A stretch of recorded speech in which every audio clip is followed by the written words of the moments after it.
government wanted to enter some note entries that Jane had made in her phone. This was after Cassie's lawsuit, and they wanted to bring this up under redirect. And so there was kind of some arguments about it this morning, but it seems like from the government's perspective, they really wanted to get in one particular, at least sentence from this voice note or from this note in Jane's phone app.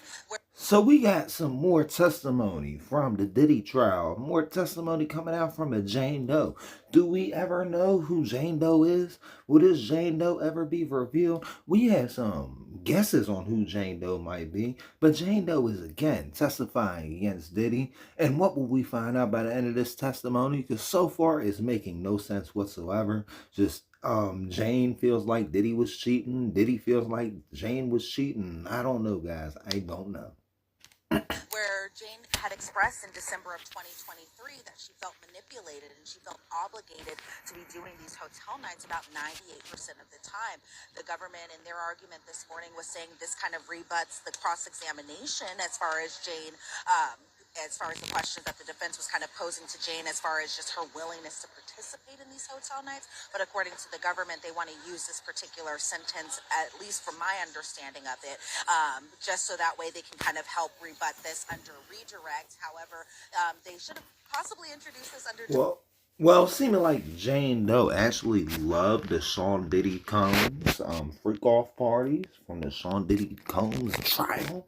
Like, this stuff is crazy. I don't know. I don't know if any of this stuff is true, but from what I'm hearing as of recently, like, none of this really sounds criminal to me. Does it sound criminal to you guys?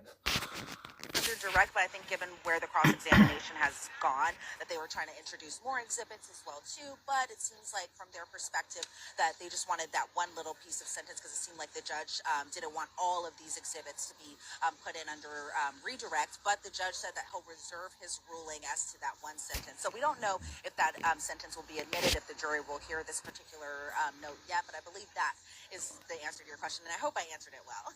Okay, what about this? I'm trying to figure out how you omit something from the jury when the jury already heard it. You tell the jury not to consider something that they heard. Like, a lot of this stuff is making no sense. It seems like the feds are actually throwing this trial with Diddy because, like, I don't hear nothing criminal right now, you know? They say the feds got a 99% conviction rate, but they only go to trial about 98% of the time. So it's still a 50-50 shot. So is Diddy about to get off? So we got a question from Michaela, and this is really interesting because I can't get a sense of it either based on the reporting. Do we know why testimony was delayed today? I saw it was due to an unknown issue, but wanted to ask if you may have heard anything. I mean, this just came up again right before the break.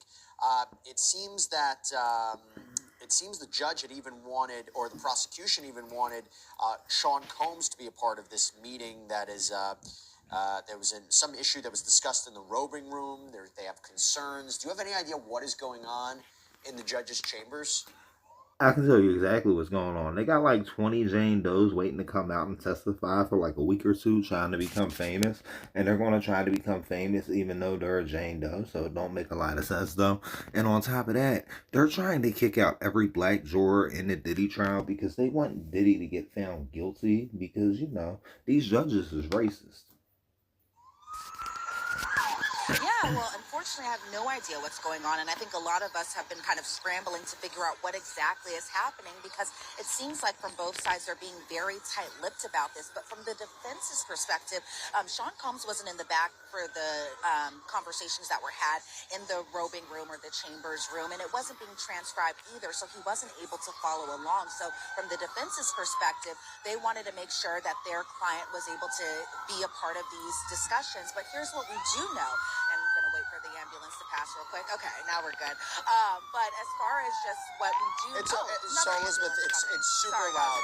I'm sorry for blowing out you guys' eardrums, but it seems like we will never know. And it seems like the ambulance came by just the ample time for us to end this off. So, you know, we'll try to figure out something more about this Diddy trial going on. But there's a lot of effery going on. I'm not trying to cuss as much, but I know I cuss a lot. So I apologize to everybody when I be cussing or whatever. So sometimes I'm going to have to cuss. But this is a lot of effery going on right now. This whole Diddy trial, like, free Puffy, let Puffy out. Diddy ain't do nothing. Free Diddy. See y'all next time. Peace.